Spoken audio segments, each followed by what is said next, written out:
Hi everyone, this is lesson 4 that I'm going to walk you through. This is the distributive property. I feel confident of that before, but we are going to revisit what you know and then take you a step further. It's how we operate here in 7th grade.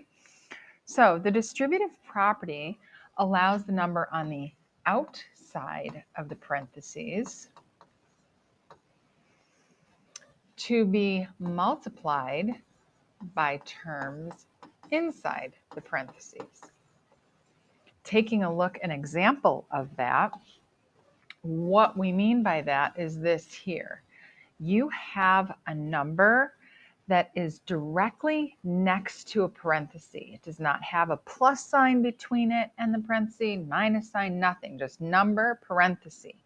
When you see that, that lets you know that you have to distribute or pass out that number by multiplying to every number inside the parenthesis. So 3 times 2, what I have here, and then also 3 times 7. You have to multiply that outside number by everything on the inside. And then you can go ahead and solve that. This would be 6 plus 21, which is 27. You will also see that this is very helpful. The whole point of it really is when you don't have all the numbers, when you have a variable. So how would you write 3 times x?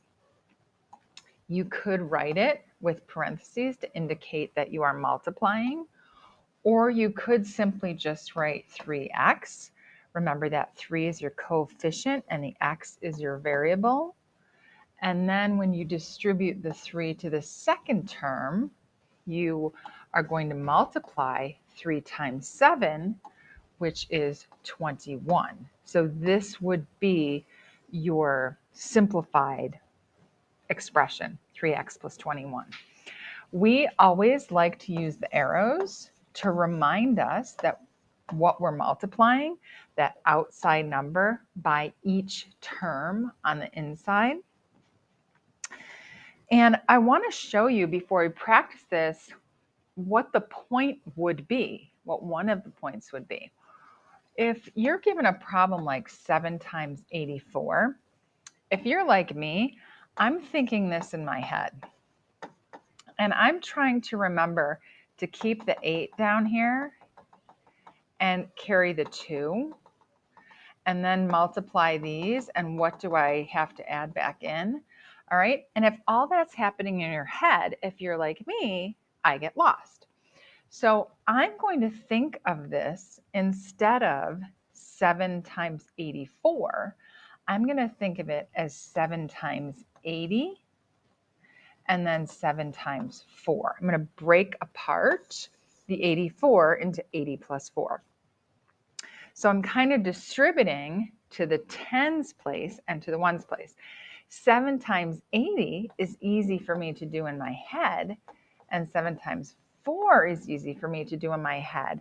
And then I can just go, 560, 570, 580, and then 588. And I'm writing it down, but you notice that that's much easier to do in my head than trying to keep this in my brain and carry the 2 in my brain. It's much harder. So that is one way that you might use the distributive property without even knowing that's what it is. So we're going to revisit the sodas, burgers, and ice cream idea and show you how this relates to yesterday of combining like terms. Remember that we're going to call the drinks D and the burgers B, so that's 2B, and the ice cream C. So this means that 4 people in the Robinson family, they're all getting the same thing, and they're all having a drink, 2 burgers, and an ice cream. So what we want to know is how many drinks that is, how many burgers that is, how much ice cream that is. We are going to distribute the 4 to the drinks, and we're going to get 4 drinks. Plus, how many burgers is that going to be? because you already know that in your head. If 4 people get 2 burgers, 4 times 2 is 8 burgers. And then how many ice creams? 4 times C is 4 ice creams. This is simplified now because we have no parentheses and we have no like terms. All right. So that's just another example of how you use the distributive property without really even knowing that's what you're doing.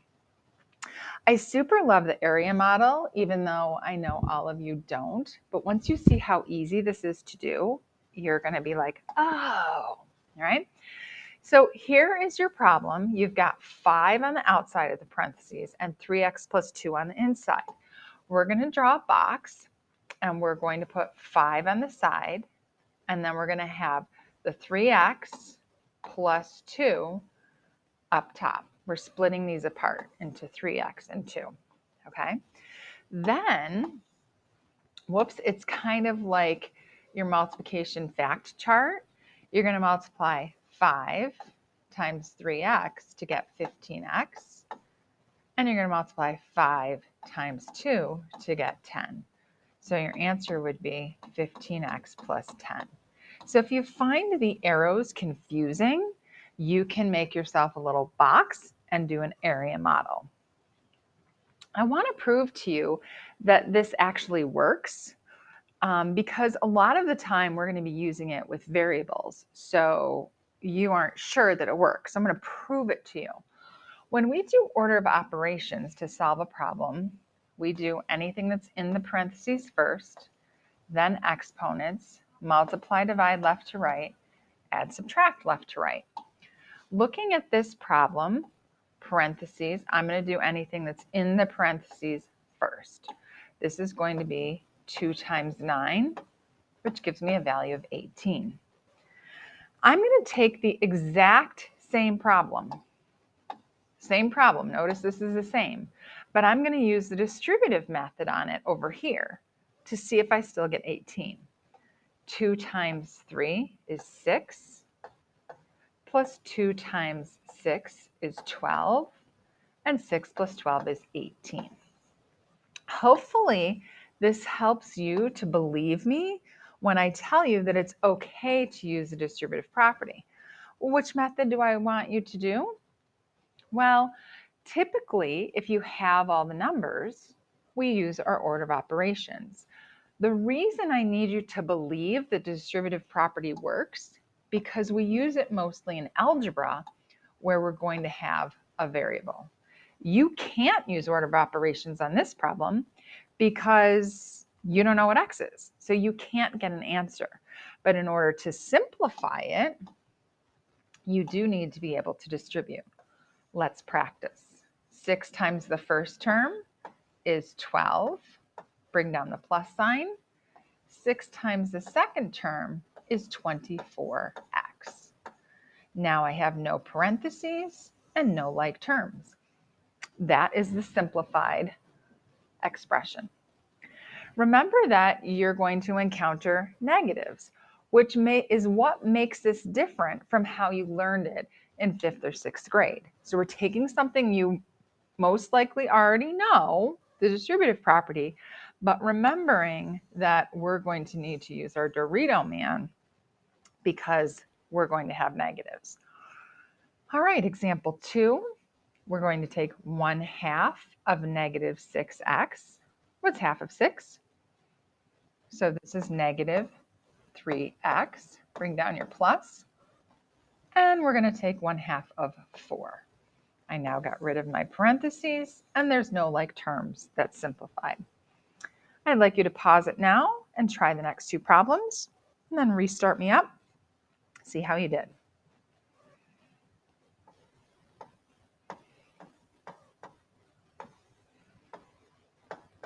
(4x plus 28), for example 3. Now be careful here. This is a -2. You can think of it as add your inverse. So that's 5 times -2, which is -10. You can have 15x plus -10. Either of these is an acceptable answer. Okay. All right, that's lesson